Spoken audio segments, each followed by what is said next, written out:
Hello and welcome back. It is Sarah back at it again with another video. It's a lovely December wrap up. What books did I read? Imagine I was like, yeah guys, I read all these books. It's too many. So this is my bullet journal with the books written down so I remember what they are. I've read 7 books in December, but okay, hold the phones. It's currently still December. I have 2 days left, I think, before January, and I'm currently reading a book and I don't know if I'm going to finish it before December. I'm halfway through and I have 2 days left. So I'm going to add this in the wrap up just in case I do finish it. The first book I read, I started off the month strong. From Luca with Love by Mariana Zapata. Mariana, all her books, they slap. They just slap so hard. They're slow burn. I love slow burn. I give this book 5 stars because I absolutely loved it. Like when the characters case or hold hands like 500 pages into the book, I rejoice. This book follows the main character Jasmine, and she's an ice skater. Or is she a figure skater or an ice skater? She's a figure skater, and for younger years she was amazing. She was winning prizes, but she had a bit more falls, a bit more broken bones, limbs, organs, everything, and she's not in her prime anymore, and she doesn't have a partner anymore, and she's not doing competitions anymore. How many times am I going to say anymore? So Jasmine's kind of really just floating through life, but then something happens, and the lovely Ivan Lukov, he offers Jasmine a deal, and she has to take it. She has to take it. This is Jasmine's chance to finally, you know, go to the Olympics, maybe get like a really solid trophy in figure skating. I don't know anything about figure skating or the different level of competitions. Slight issue is that she does not like Ivan whatsoever. They're enemies. They don't like each other. They have to work together as a pair. We see their development. We see, will they get along, will they not? It's just banter. And this book merges on along with, if you've read the book Dear Aaron, which I haven't, but some of the characters in that book are in this. I was flabbergasted. She always does this too. She always merges different worlds together. But 5 stars. Love this book. It's great. Great start to the month. So the next book I read was Cursed by Marissa Meyer. I give this 3 stars out of 5. This is after the book Gilded by Marissa Meyer. The Rumpelstiltskin. It's a Rumpelstiltskin retelling, which I still don't know what that means. I definitely did look it up. I just can't remember what it means. So the main character's father helped, I think, a god. The only thing he wanted in return was a child. He got a child, obviously birthed naturally. He got a child from a woman's vagina, you know. The child was cursed. She has this weird freaky eyes. I can't remember what her name is. The child is cursed and she has this really great, maybe cursed ability, I can't really remember exactly, to storytell. So we have this villain, this bad guy, and once again, don't remember his name. But he basically is like a bad Santa Claus. He's flying in the air with some monster reindeers. I'm talking complete shit right now. This guy like captures demons, captures monsters to keep in his collection in his little castle of doom. He's looking for these specific types of people. This group of people, they were, I don't know, out one evening. The main character, who I can't remember the name of, heard them, I think, or something. I don't know. But she went out and they told her that they were on the run from the bad guy, and she took those people and put them into her house, basically as like fugitives. And then the bad guy comes. He sniffs those fugitives out, and the main character comes out the door. I'm describing this book so well for not knowing any of the characters' names. The main character comes out the door and she's like, yeah, the fugitives, they're not here. So she makes a deal with the bad guy. Somehow she survived this encounter only because she told him that she can wield or like string gold from straw, I think. So basically he makes a deal. She has to go with the bad guy to his bad castle and string gold straw. She really fucked herself over, honestly, for these fugitives who she had no idea who they were. It's a typical YA fantasy. There's romance. I remember there is the most horrid trope you can think of. Probably lost a star because of that for me.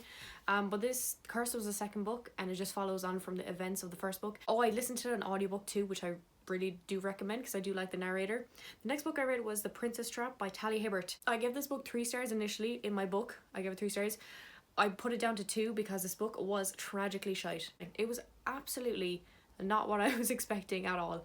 So the main character, can't remember her name either. She works in this school, and this prince guy, she doesn't know that he's a prince. He comes into the school because he is kind of like an out of his family, because he's like that prince. He's like, I don't want to be the next king because I just want to do well with the world. That's him. And he wants to like support different schools around the world.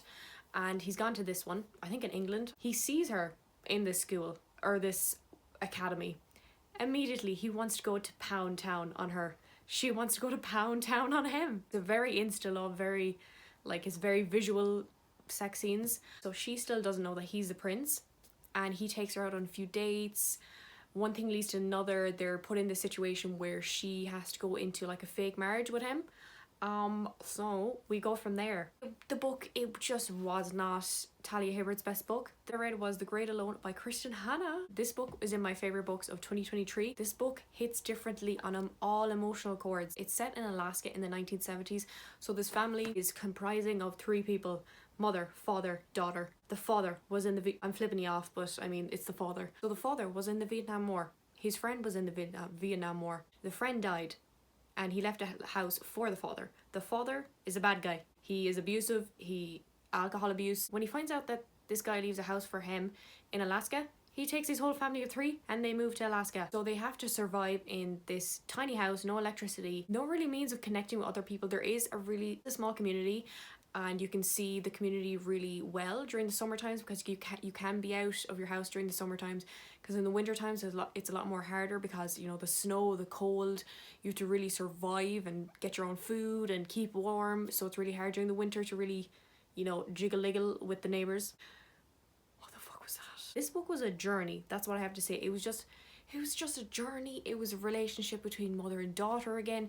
Kristen Hanna, she keeps on doing this mother and daughter relationship, and at the end of the book you end up crying your heart out. It was 5 stars for me. Did I say that? It was 5 stars. The next book I read was House of Earth and Blood, and this was a reread. 5 stars of fucking course. This book made me cry so many times again.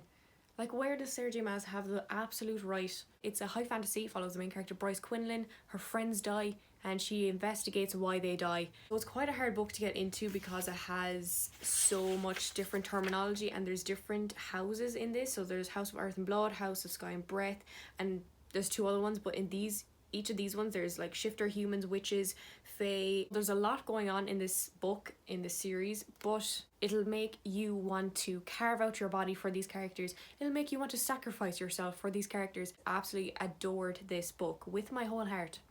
And then following on to that, I read House of Sky and Breath. Hello. It's so beautiful. I broke the spine many times. This book I found it really hard to rate. If you watched my reading vlog, the last line really fudges me up and my whole point of view of this whole book, because if it was only based on the last line, 5 stars. Based on the whole book, I think I'll end up giving it 4 stars. It was a letdown from this book, because this book I hold on the highest pedestal of mankind, because I absolutely adored everything. This book I found it harder to read, in that it wasn't as compelling, it wasn't as magnetizing as the first book, which I'm really sad about, because I really love the first book so much. But the one thing I really did love in this book is the friendship between Ethan, Rue, and Flynn, Tristan, Dannon. I don't know what all their names are, but I love the friendship that was developed in this book between them. I'm still really devastated that I didn't love this book. The next book I picked up was The Final Gambit by Jennifer Lynn Barnes, and this is the last book in the Inheritance Game trilogy. The main character, Avery, inherits 40 billion euros from this guy called Tobias Hawthorne. Who is this guy? We don't know. She has no relation to him, or that we know of. But the only condition that she gets all his inheritance is if she lives in the Hawthorne house for a year, and this house includes 4 good-looking grandsons. There's loads of riddles in this series, because you're trying to find out, like, what was Tobias Hawthorne's angle? Like, why did Avery, you know, inherit so much money and inherit so much of his things? It's like a wave of puzzles, riddles. You think you're getting somewhere, you're not. You think you found the person, you haven't. I think this series for me is a 4-star read. I didn't love it, because I didn't really connect with any of the characters. There is a love triangle in this, but it is sorted in this book. Thank the lords. I give this book 3.5 stars out of 5. Okay, so the book I'm currently reading, and I might finish it this year, is Our Violent Ends by Chloe Gong. Is it upside down? It is. Our Violent Ends by Chloe Gong. I am on page 206. There's 490 pages or 96 pages in this. I might be able to finish it, but the first book is These Violent Delights. It's a Romeo and Juliet retelling. So it's the same thing with the houses, like the Montagues and the other guys. I can't remember the other name of them. They're like in a blood feud. It's set in Shanghai in 1920s, like randomly out of nowhere.